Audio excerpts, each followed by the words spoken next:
All right, so the next thing we're gonna do here is that we need to figure out a way where to place the object, right? So for this one, I went ahead and I was trying a couple of things, and the easiest way to do this is that using line trace by channel, and the trace that we want to use is visibility. And the logic to do this is quite simple. I kind of had a pre-loaded logic here, but that's all we have to do here, pretty much. I'll do it together. So first one, we need to get the world location, right? And usually is where you started from, right?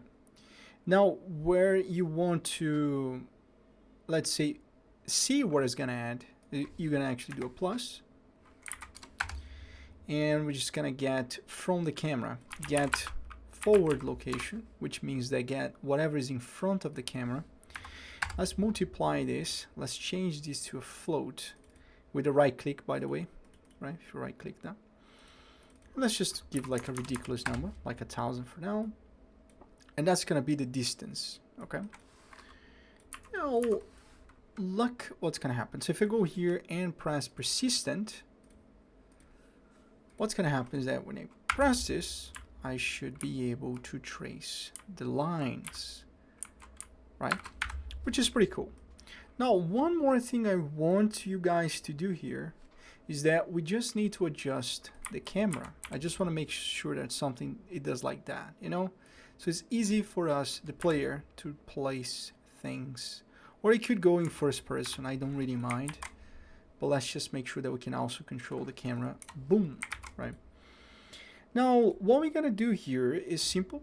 You know, we go back, go here, we do camera, boom, search for camera, boom. What I think is just called, let me double check what's the component, spring arm component. So, spring arm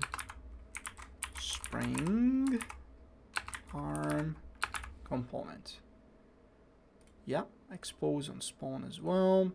Let's create a new category called camera control, right? We're gonna add it here. Now, all you have to do, go back to your character, right? Just set this one. Sorry, set. And then all you have to do here is just drag and drop the camera, boom. That's it. All you have to do. Very simple. Now, you're probably asking about how can we actually do this and how do we control? Well, you do this when you start and when you end the integration. So we're gonna get a camera, boom. And we just need to understand more or less what's the offsets that we're trying to do, right?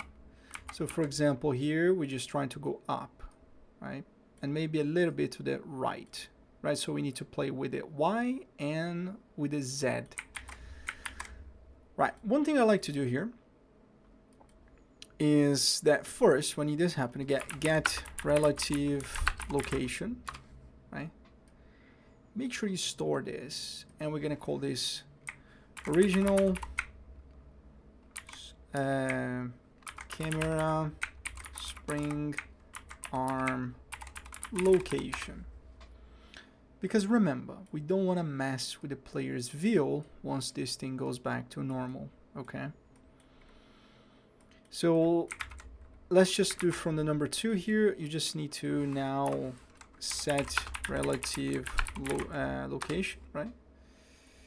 And all you have to do here is just this. So right now, if I compile and save, nothing gonna happen, you know, like, I mean, I can start, but once I press 2, nothing happened, all right? Character go back exactly as it was. Now I'm just gonna copy this. I am gonna paste it right here. And let's just play with values. Let's just do maybe 100 here and 100 here. Let's just get some room. 1, 2. That's it. We got our character working fine. And with this, it concludes us this part of the lesson. Now, there's this weird motion when the character walks around, but you know, I don't think that's gonna be a problem because we just wanna build this when we're stop, and when we press 2, it goes back to normal. Hope you guys enjoyed this part of the series, and let's carry on the next one.